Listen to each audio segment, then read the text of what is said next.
तो 5 मिनट की वीडियो ही बन सकती है, तो दोबारा से कैरी ऑन करते हैं। यहाँ पे बैकएंड एडिटर और फ्रंट एंड एडिटर है। आपने बैकएंड एडिटर के बटन को क्लिक करना है, तो आपके पास ये जो नीचे की चीज है ना, ये बदल जाएगी। ठीक है, अब आपने एक चीज को समझना है, वो मैं आपको जरा टेक्स्ट एडिटर में जाके समझाती हूँ, सॉरी पेंट में जाके समझाती हूँ। आपने ना रो और कॉलम का स्ट्रक्चर समझना है। ठीक है, ये देखें, ये हमारे पास एक रो है फॉर एग्जांपल। ठीक है, और इस रो के अंदर हम बहुत से कॉलम क्रिएट कर सकते हैं। अगर आपने टेबल वगैरह या कुछ देखा हो तो आपको शायद आइडिया हो रो और कॉलम्स का। ठीक है, ये जो बड़ी वाली है, ये जो आउटर है, आउटर का मैं कलर चले बदल देती हूँ, इसको थोड़ा रेड कर देती हूँ।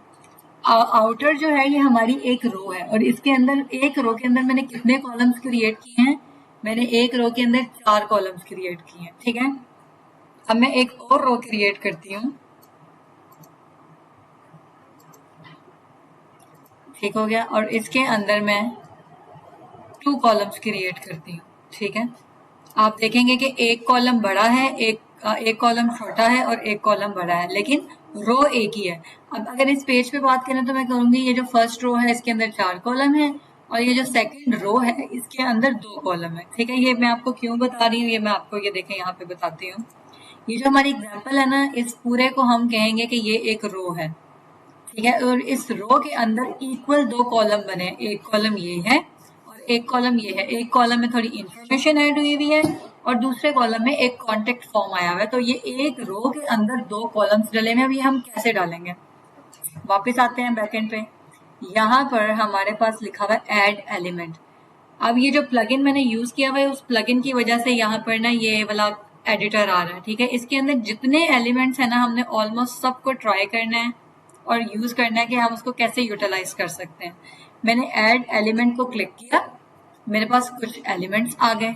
इसमें सबसे पहला एलिमेंट जो है वो है रो।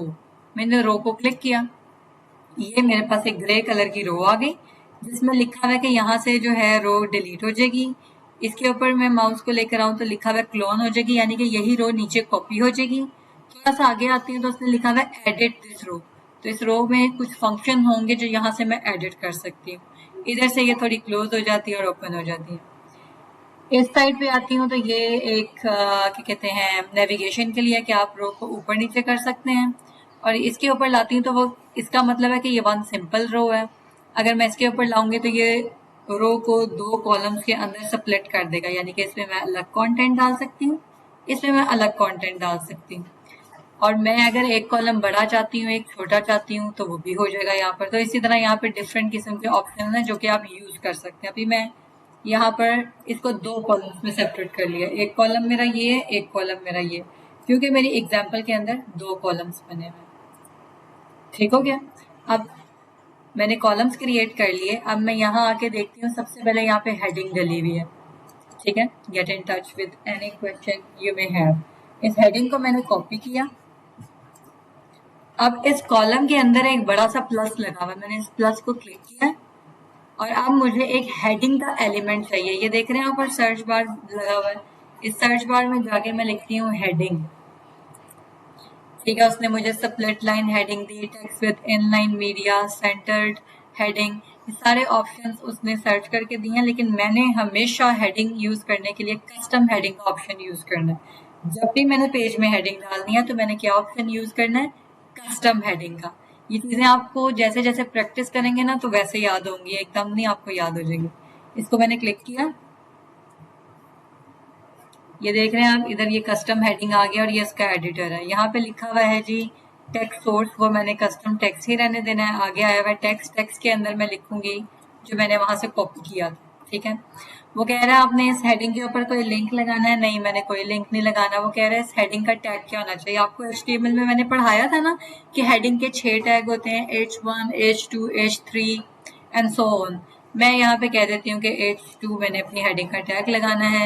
आपने टेक्स्ट को अलाइन किस तरफ रखना है? भाई मैंने लेफ्ट अलाइन रखना है। मुझे फॉन्ट साइज अभी मैं नहीं दे रही, मैं लाइन हाइट भी अभी नहीं सेट कर रही, जो डिफॉल्ट है वही ठीक है। मैंने कोई टेक्स्ट कलर भी इसको नहीं देना। इस ऑप्शन को आपने लाजमी यूज करना है। ठीक है, use theme default font family, यानी कि जो थीम का फॉन्ट है आप वही यूज करें, मैं कोई अपना फॉन्ट नहीं दे रही। और इसको आपने चेक कर दिया, और यहाँ पे लिखा हुआ आपने कोई एनिमेशन डालनी है, ये डिफरेंट एनिमेशन है यहाँ पे, वो आपको बताएगा कि आपका ऐसे बाउंस होके टेक्स्ट आएगा, और भी बहुत से फीचर है, लेकिन अभी फिलहाल